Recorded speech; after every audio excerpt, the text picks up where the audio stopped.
There seems to be this accepted wisdom that walking 10,000 steps per day is all the exercise you're ever going to need.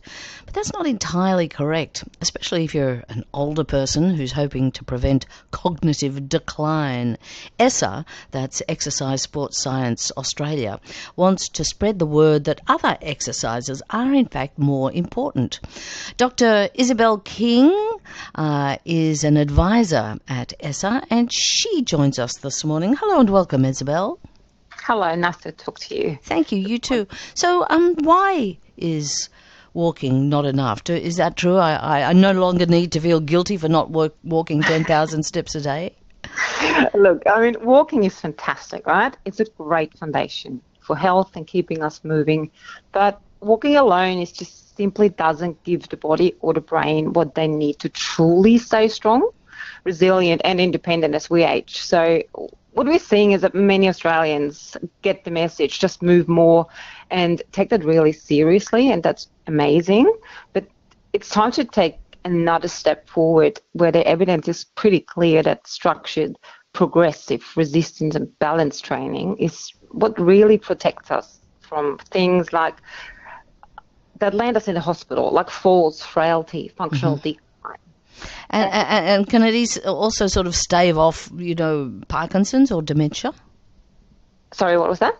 I'm wondering if it can stave off Parkinson's or dementia. Well, stave off. It will delay. It will not 100% prevent it, but it will definitely delay it or even prevent it to a certain extent and manage it a lot better. We have exercise prescriptions and program embedded in Parkinson's and dementia management programs, and we see fantastic results. So can you just be specific about the forms of exercise that maybe are more important to do than walking?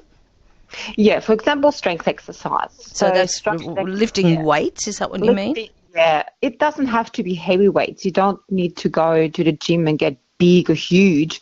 It's more like your muscles need to have a bit of a load on them, and it needs to be a progressive exercise. So resistance training, for instance, stimulates myokines. They're little signaling molecules for muscles that reduce inflammation, support insulin sensitivity, and influence brain health.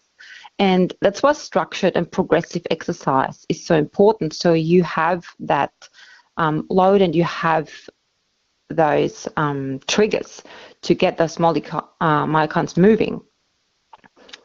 The small, sorry, what is that word? The small what moving? Getting the small what moving?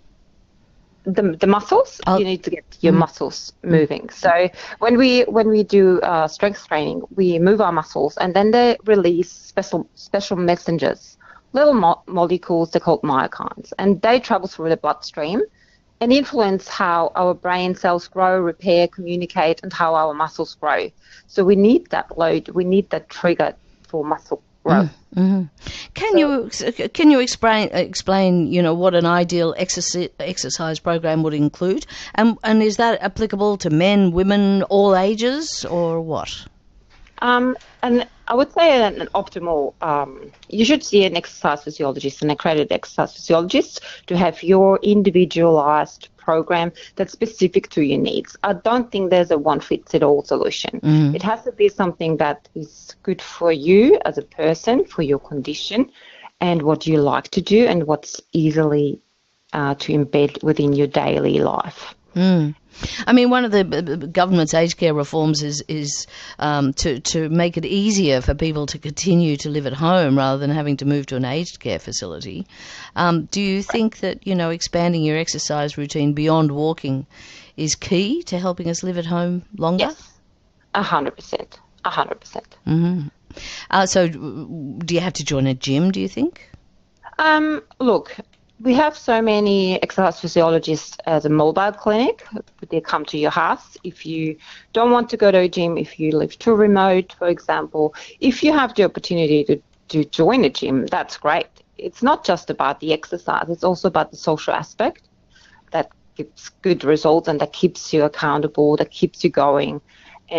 But we do cater to all kinds of or occasional needs, I would say. But a gym would be great, but you can also do resistance bands, or you can use your own chair or kitchen bench to do some resistance training. I think you can get a certain amount of,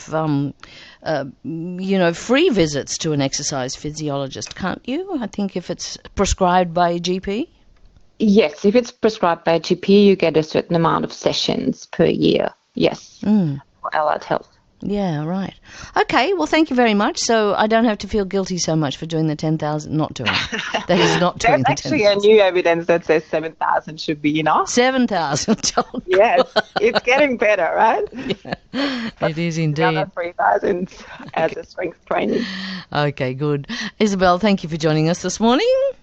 No worries. All the Thanks best. so much. Bye-bye Pleasure. now. Thank you. Bye. Dr. Isabel King, she's a policy and advocacy advisor for Exercise and Sports Science Australia.